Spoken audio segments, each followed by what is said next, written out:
considéré comme la seule différence avec ses prédécesseurs, c'est son âge. Mais néanmoins, poussé par la réalité et par l'exigence de moderniser cette société qui était complètement... Évidemment qu'une société avec les chiffres tout faux, les cartes truquées, les mots menteurs, etc., ça peut pas marcher aujourd'hui, quoi. C'est simple. On est dans un monde où ça ne peut pas fonctionner. Donc il y a un moment où il fallait quand même réformer ça.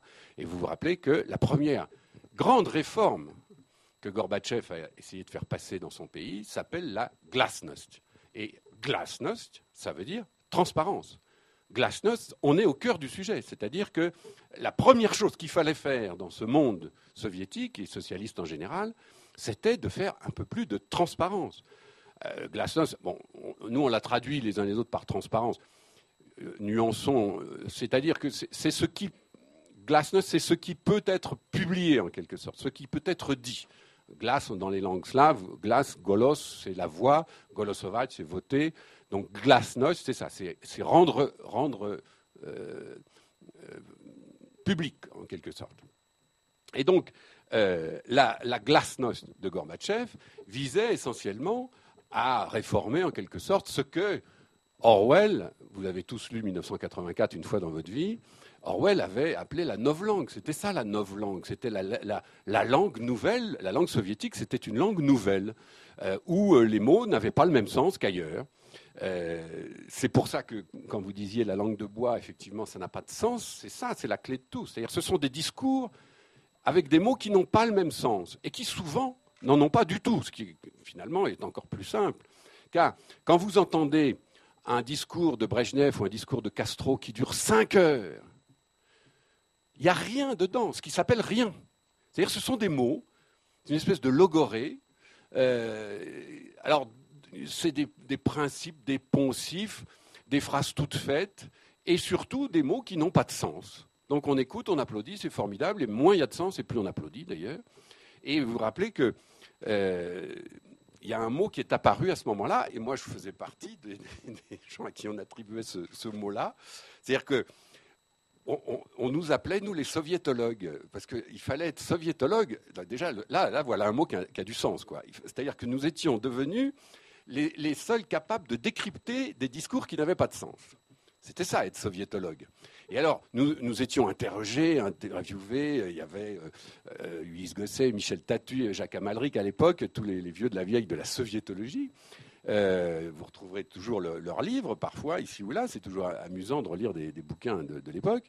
Et c'est vrai qu'on attendait de nous que nous décryptions des discours qui n'avaient pas de sens. Alors, c'est vrai que notre spécialité consistait à prendre la Pravda. Alors, la Pravda, c'était 12 pages de vide et de mensonges.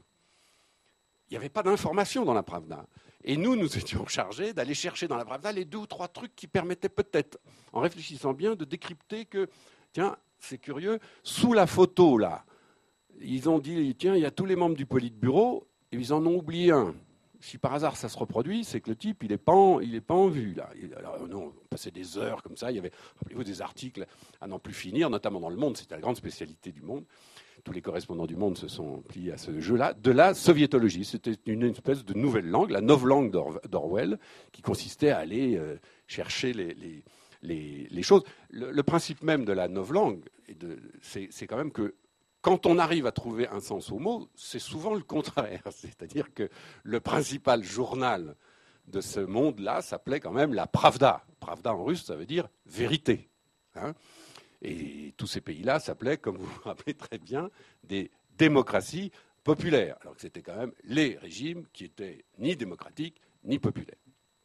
Bon, je ne vais pas vous raconter ma vie à l'Est, parce que sinon on en aura pour la journée. Mais voilà le cadre dans lequel moi j'ai un peu approché ces problèmes de langage et de langue de bois et de désinformation. Mais, je vous l'ai dit, les hasards de la vie font que je me suis retrouvé à traiter des problèmes du Vatican. À travers donc le personnage de Jean-Paul II, j'ai fait un premier livre qui s'appelait sur son rôle dans la chute du communisme. Moi, je suis un journaliste de politique internationale d'abord. Et donc, j'avais fait ce premier livre. Ce premier livre a eu un certain succès. Donc, Gallimard, un jour, m'a demandé de faire la biographie de Jean-Paul II, la totale, les 900 pages. Donc, j'ai mis 4 ans à faire ça. Et pendant ces 4 ans, je me suis beaucoup promené, évidemment, au Vatican. Et j'ai fait un premier constat au Vatican, c'est que ce régime, au fond, est assez comparable par certains aspects au régime soviétique. Évidemment, ça glace un peu le sang quand on dit ça aussi brutalement, mais je vous jure que ce n'est pas faux. Bien entendu, la différence, c'est que ce régime-là, si j'ose employer le mot régime, ne repose pas sur une idéologie, mais sur une vérité. C'est évidemment pas tout à fait la même chose. Mais quand vous arrivez pour la première fois de votre vie à la Sala Stampa de la Via della Conciliazione à Rome, et que vous entrez dans la salle de presse donc, du Vatican, et que vous avez passé, comme moi, plus de 10 ans à Moscou à aller dans la salle de presse du ministère des Affaires étrangères, du MID, hein, avenue de Smolensk, là, vous vous pincez, parce que vous êtes accueillis de la même façon, il y a une salle avec une tribune et le même rideau, et vous avez une accréditation, on ne laisse pas entrer qui on veut là-dedans, et puis vous voyez un jour arriver, effectivement, pour la première fois, 5 types. Alors la différence, c'est qu'il y en a qui sont en soutane, mais la différence est minime quand vous les entendez parler, parce que finalement, il y en a un qui dit « Eh bien, merci d'être venu, je vous présente le cardinal machin, qui va vous dire exactement ce qu'il doit vous dire aujourd'hui. » Et je me dis « Attendez, c'est exactement comme ça que ça se passe à Moscou. » Et il n'est pas question, évidemment, de dévier du sujet, il n'est pas question de poser des questions impertinentes ou dissidentes. Tiens, le mot « dissident » a du sens aussi. Dissidents, hein, on n'appelait pas ça des opposants dans ces pays-là. J'ai oublié ce détail. On appelait ça des dissidents. Et au Vatican, la première fois que vous allez à la Sala Stampa, vous vous dites quand même, il y a un petit côté qui est un peu désagréable quand même. Et vous vous rendez compte assez vite, bien entendu, que c'est vrai que pour exprimer une vérité, eh ben, on emploie les mêmes méthodes et à peu près les mêmes outils, à une différence colossale, si vous me le permettez, c'est qu'évidemment, cette vérité-là n'est pas imposée par la force, par les chars, par l'arme atomique ou par des invasions militaires. Oublions, si vous le voulez bien, j'entends déjà l'argument et l'Inquisition et les croisades. Bon, oublions ça, c'était quand même des points historiques un peu particuliers. Mais globalement, aujourd'hui, quand l'Église catholique, qui fait quand même 1 milliard de fidèles, c'est pas rien, propage sa volonté, sa vérité, elle le fait évidemment sans la force. Alors, l'Église catholique, c'est aussi une forme de pouvoir. Et elle a 2 objectifs, dont un qui va nous ramener aussi au sujet. C'est-à-dire le premier objectif de l'Église catholique, il y a une congrégation qui porte ce mot-là, c'est la propagande. Cette congrégation s'appelle la propagande de la foi. Et pourquoi ? Parce qu'évidemment, depuis que Jésus a dit à ses disciples « allez évangéliser toutes les nations », l'Église catholique a pour première mission d'aller évangéliser toutes les nations, c'est-à-dire d'aller propager la foi. Et quand, là aussi, quand vous dites la propagande de la foi, ça fait quand même un peu bizarre. Le premier objectif de l'Église, depuis 2000 ans, c'est la mission.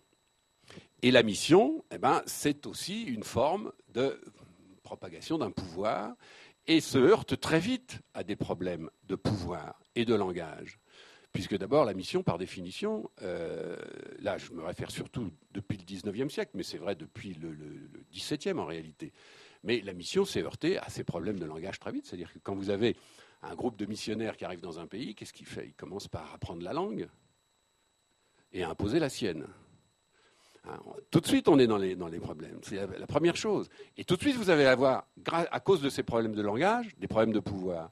Une fois que le missionnaire a appris la langue du coin et qu'il dit la messe en latin, qui commande ? Qui a le pouvoir de dire c'est bien, c'est pas bien, attention à ce que vous faites ? Est-ce que c'est le missionnaire qui a fait sa petite communauté ?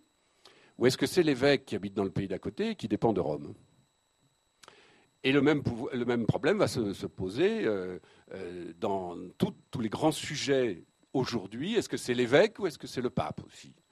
Et ce n'est pas un hasard si on entend souvent, à propos de l'Église, des problèmes sur la messe en latin. C'est toujours des problèmes de langage. La messe en latin, elle a été adoptée et imposée par l'Église catholique, qui n'était pas encore catholique en tant que telle, il y a très très longtemps, dans les mêmes conditions que nous retrouvons aujourd'hui, c'est-à-dire que le latin, il a quand même été imposé parce que les gens disaient « mais on ne comprend rien à vos histoires en grec ». Donc on a fait le latin parce que c'était l'Empire romain et que la plupart des gens, en tout cas les lettrés, parlaient le latin. On est exactement dans la même situation après le Concile. Ce qui caractérise la vérité religieuse, parce qu'elle est révélée, on retrouve là encore la même approche, c'est qu'elle est unique. La vérité, c'est unique. Ça ne se décline pas, ça ne se discute pas, et c'est évidemment là où tous les problèmes de l'Église contemporaine sont des problèmes compliqués, des problèmes politiques. C'est justement comment peut-on aujourd'hui, dans le monde d'aujourd'hui, propager une vérité unique. Il faut dire que l'Église aussi est unique. C'est-à-dire que l'Église en tant que telle, aujourd'hui je vous disais, l'Église c'est 1 milliard de fidèles. Ce n'est pas seulement 1 milliard de fidèles qui vivent dans des centaines de communautés, de pays ou de régions aux cultures différentes. C'est aussi 2000 ans de tradition, l'Église. C'est-à-dire que le pouvoir dans l'Église, le pape, les évêques, mais aussi les prêtres, les curés de paroisse, que sais-je, représente quelque chose qui est complètement unique, qui n'a pas d'équivalent, qui est un pouvoir d'1 milliard de fidèles, d'individus sur la Terre, croisés avec 2000 ans de tradition. C'est vous dire si on ne touche pas à ça facilement. C'est vous dire si le pape ne peut pas tout d'un coup dire « Ah oui, le mariage des prêtres, ah oui, je sais pas, le sacerdoce des femmes, ah oui, le préservatif, ah oui, l'avortement ». Non. Quand une institution est porteuse de 2000 ans de tradition, et quand elle représente autant de diversité sur la Terre, elle ne peut pas changer comme ça, sinon elle explose très très vite. C'est pour ça que le langage est unique. C'est pour ça que la volonté des cardinaux et du pape en général, c'est justement d'imposer un missel commun à tout le monde. Parce que si les gens commencent à lire l'évangile d'une façon différente, ils vont très très vite aller dans des proto-évangiles, des dissidences de langage. Or, on peut toucher facilement, quand on est l'Église, à la discipline, parce que la discipline, ça pour le coup, elle est calquée sur les sociétés où elle s'exprime. La discipline, c'est pas très compliqué. Que le prêtre soit en soutane ou en clergyman, ça se change. Ça dépend de la société dans laquelle on est. La tradition, c'est déjà plus compliqué à changer, mais enfin la tradition, elle s'est instaurée au fil des 2000 années d'histoire, et donc ce qui a pu, par exemple, le célibat des prêtres. Le célibat des prêtres, c'est la tradition de l'Église. C'est-à-dire qu'à un moment, les prêtres, on a estimé que les prêtres devaient être à l'image du Christ, c'est-à-dire célibataires. Bon.